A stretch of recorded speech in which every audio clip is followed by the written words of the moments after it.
This Pilates video has been designed for people with neuromuscular conditions. This Pilates video is in standing and 4-point kneeling. It is appropriate for people who are able to stand with support and get on and off the floor. As with all exercise, make sure that you warm up before starting this Pilates program. If you experience fatigue, please make sure that you keep your repetitions of exercises low and listen to your body. If you have any pain and discomfort, please seek the advice of your neuromuscular specialist physio. Feel free to break up the exercises. They do not need to be completed all in one go. Take time and they are able to complete throughout the day. The Pilates exercises are for demonstration purposes only. They do not have equal repetitions on each side, so for your practice, make sure you're completing the same number on each side for symmetry. Okay, so what we're going to do now is some exercises in standing to begin with, and these are focusing around our legs and our bottom muscles to help strengthen them. And then we're going to go on to move to roll down onto the floor and onto the mat. So I'm going to set up Cheryl now into a neutral standing position, and this is where we have to start to continue our exercises. So Cheryl is going to stand up nice and tall. We're onto the mat. We've got a chair next to us to help if we do have a few balance issues. Cheryl's able to pop her hand onto the chair. If you need more support, feel free to bring a chair or some support in front of you. So let's start at feet. So at the moment, Cheryl's feet are close together. I'm going to ask her to take her toes out into a little bit of a ballet position and then heels out. And that sets us up in a lovely neutral hip width stance.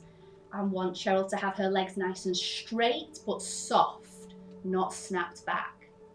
The eyes of the hips, which are the bony bits at the front, are lovely and level.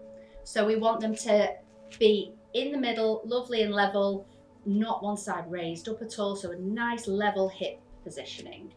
Cheryl, if I ask you to roll your shoulders up to your ears and then down into those back pockets just to reset. Do another one for me, up into ears, down into back pockets, lovely.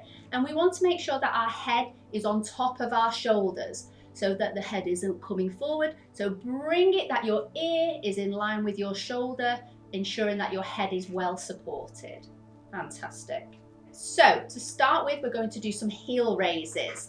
So foot is flat on the floor and we're going to raise up the heels and then back down. Start off very small to begin with and then build the height as you get more confident. Lovely. If you have a little wobble, that's absolutely fine. Just reset yourself back into neutral standing. And again, if you need a little bit of support from a chair or a tabletop, use that. Good. Lovely. One more for me. Fantastic. Settle back down into our neutral standing position. From here, we're going to lift one heel at a time. So I'm going to ask Cheryl to peel her heel off and bend the knee. And then we're going to switch and do on the opposite side. So it's like having a little bit of a walk on the spot, but your toes stay in contact with the floor. Again, those hips should stay nice and level. So the eyes of the hips should be lovely and level, and your top half, your trunk, should be nice and stable. We want to avoid any bobbing around or moving up and down. We want to be lovely and stable up top as the legs are paddling. Lovely. One more on each side. Good. Rest back into neutral stand. Okay, so we're starting in neutral stance. What I want Cheryl to do is we're going to shift some weight over onto one leg. So we're taking more weight through one side. That then frees up the other leg. From here, I want Cheryl to step back with that leg and replace. Good. Again, you can use support for this if required. So we're going to step that leg back and then toes are going to touch on the back. Be careful that we're not overarching our lower back. We want to make sure that the movement comes from that hip joint. Good. You might find that you get an ache in your outer side of your leg bottom, but also the standing leg will ache as well because it's taking all your weight. If we want to make this a little bit harder, we float the leg instead of tapping it, so we don't let it touch as it goes behind. We can have it touch as we come back to neutral, but we're floating it back and then replacing. Okay, so we're stood back into neutral stance. We're going to come into a squat position here. Again, you can use support if required. What we're going to do is squat back. So we've got to make sure that we are pushing our bottom backwards and behind, as if we're sitting on a very low chair. With that, we're going to float the arms forwards as we go. It just helps counterbalance us a little bit better.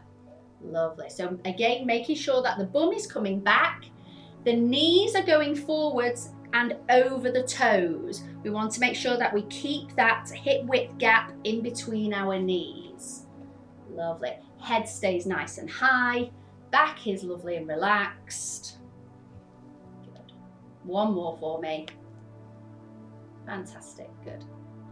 Again, we're going to do more exercises to help the side of the leg and especially into bottom area, which is the biggest muscle in the body, so we need to make sure it's nice and strong.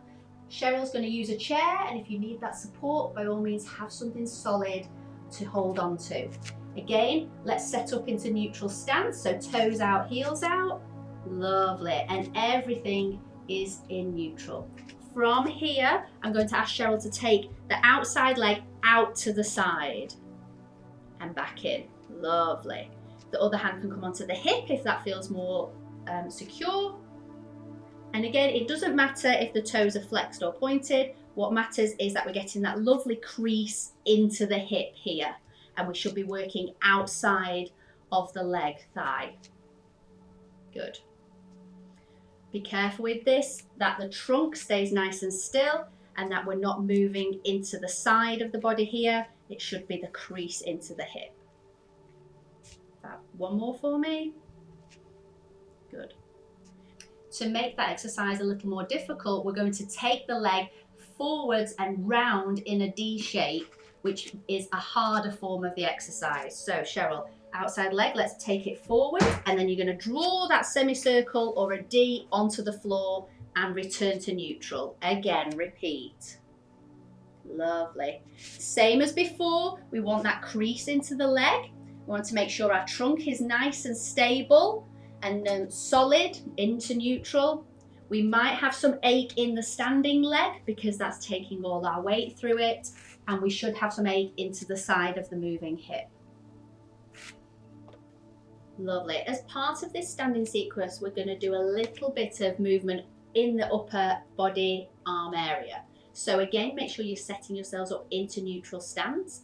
From here, I'm going to ask Cheryl to stretch up nice and tall and take her arms out to the side a little bit as if to make a Y shape up onto the ceiling, and then returning back down to the side. Lovely. And repeat. Good. Again, we should feel the stretch across the front of the chest, especially around armpit area and around shoulders.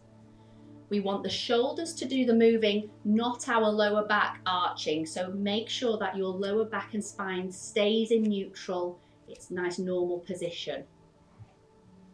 Lovely. Last one. Fantastic. Again, from here, we're going to do some rotation out to the side. So Cheryl's going to take her arm out to the side one way and follow it round with her head. So we've got a nice twist and rotation. Again, switch sides, so we're going to do alternate arms. Lovely. Shoulders are down and away from ears. We've got that nice spine rotation as we move round, and head is following. Try and keep your hips facing forwards for this one. Last one for me. Lovely. Back to center. Okay, we're going to now stretch into the sides of our body, which often get very tight. So if Cheryl can reach up with one side for me, and then we're going to side bend over. So we'll get that lovely stretch through that outer side.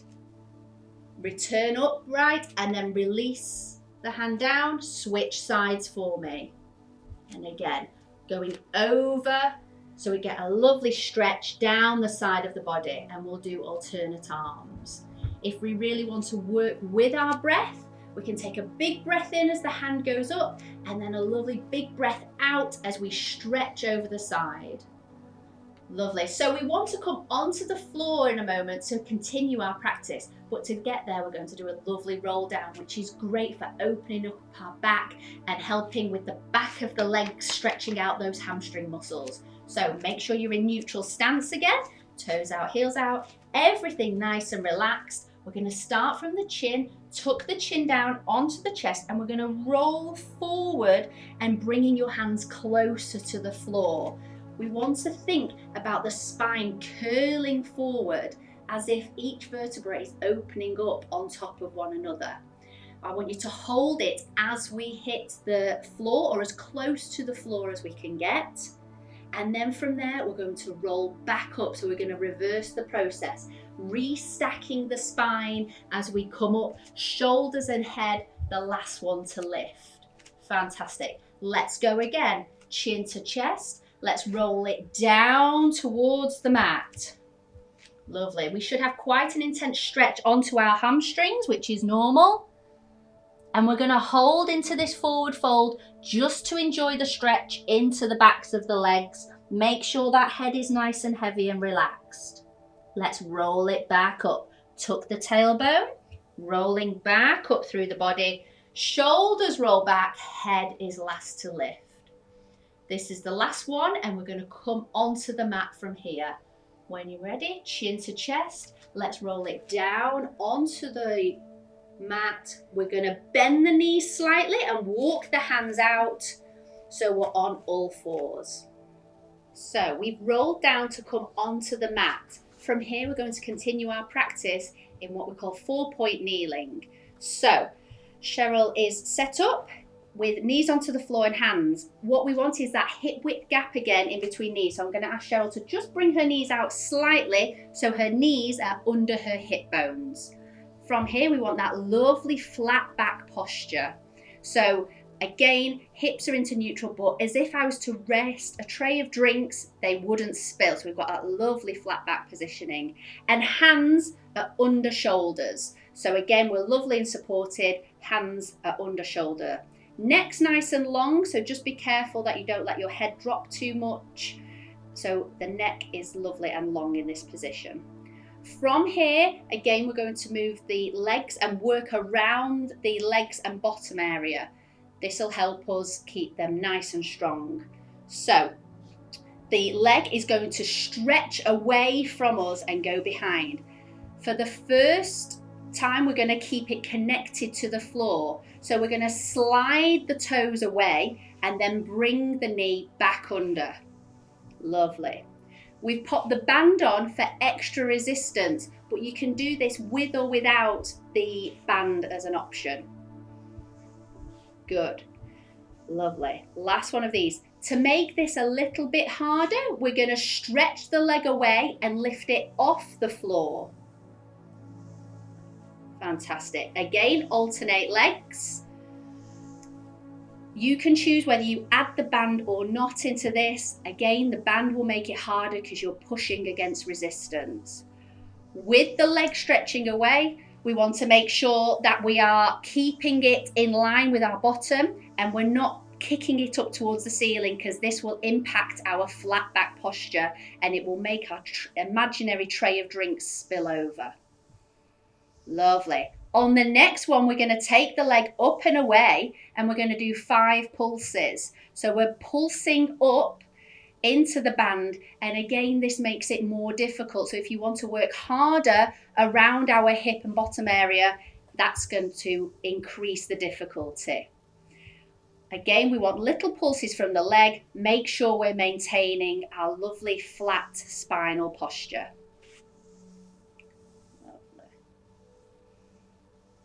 Last one there for me.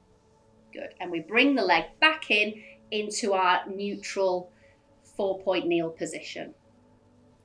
Okay, another exercise that we can do in this position is stretching the leg away. Lovely. And as we bring it back in, we can then resist with our hands. So we're going to bring opposite hand to knee. Lovely. And we're trying to stop that knee coming in, adding a little bit of resistance, self-resistance with our hand. Good. So we can do 4 or 5 on one side and then switch over, again, opposite arm to knee. You have a choice again, whether you do it with the band or without the band. With the band will make it harder because we've got added resistance. We want to maintain this lovely neutral flat back posture and make sure we're breathing nice deep breaths throughout. Lovely. To work the outside of the hip a lot more, we can do an exercise where the leg comes out. So we're going to take a little bit more weight onto one side, freeing up the other, and the knee is going to lift up and out to the side. Lovely. Repeat for me. Some people call this a dog having a wee against a lamppost. It's got different names, but ideally the leg is coming out. It's not a huge movement. The knee doesn't come that high. It almost points down to the floor, but we're kicking it out. We should get quite an intense kind of muscle ache into the side. By this time, if our wrists are a little bit sore, we can drop down onto elbows for this exercise because it makes no difference on what we're working around our hips. So we can drop onto elbows or stay on outstretched wrists, but the leg is kicking out to the side. Again, we have the option with or without a band. If you add a resistance band in, it is going to make the exercise harder. Lovely. Last one for me. Fantastic. And from there, we're going to push back up into a 4-point kneel onto straight hands. In this position, we can do some upper body work also. So what I'm going to ask Cheryl to do is drop down onto her elbows and forearms. As you can see, the elbows come backwards and then push back up. Lovely. Repeat again for me. So we're bowing down from head. The hip area stays on top of the knees. It isn't rocking back. So it's all from the arms. So Cheryl's able to bow down and bend at the elbows and then push herself back up again. Last one for me. Good. Just make sure those elbows are coming back. Fantastic. Lovely. In between some of the exercises, we can add in a shell stretch, which is lovely for opening up the back and the arms. So if we drop the hips backwards, so we're resting them onto our ankles, hands stretch out in front, and we get a lovely curve over the back area. Great for helping stretch out the back as well as around the shoulders, and we can rest here and have a few deep breaths whilst we recover. This is a lovely stretch to put in between our exercises. So if you want to break up some of the hip exercises with the band, you can stretch out in between. When you're ready, we can come back up onto all fours into that 4-point kneeling position. Good. A more difficult exercise is what we call a hover. So I want you to tuck the toes. So toes are onto the mat and heels are pointing up. From here, we're going to push off the toes and hands and hover the knees. We should be off a couple of inches off the floor and then back down. It's only a hold for 2 or 3 seconds. So you're raising up, again, keeping that tabletop position and dropping back down. This is a very hard exercise, so don't do too many of them, but it's a good way of strengthening core as well as increasing the weight going through our hands and shoulders. A lovely stretch in this position is what we call thread the needle. So I want you to take one hand and we're going to post it under and through our body. We rotate at the trunk and bring your head down to rest onto the mat. If you can't quite reach the mat, you can use a pillow to help prop your head up and support. Again, this is a stretch, so we want to hold it for about 30 seconds and some nice deep breaths in this position. We'll get a lovely stretch around shoulder blades and around our mid-back area to help open up and relieve any tension. From here, we'll come back up into our 4-point kneel position. So we want to get back up from this kneeling position. From here, we can bring ourselves backwards up into a sitting, and we can use the help of some objects to push ourselves back up, bringing one knee through at a time, back up into a standing position.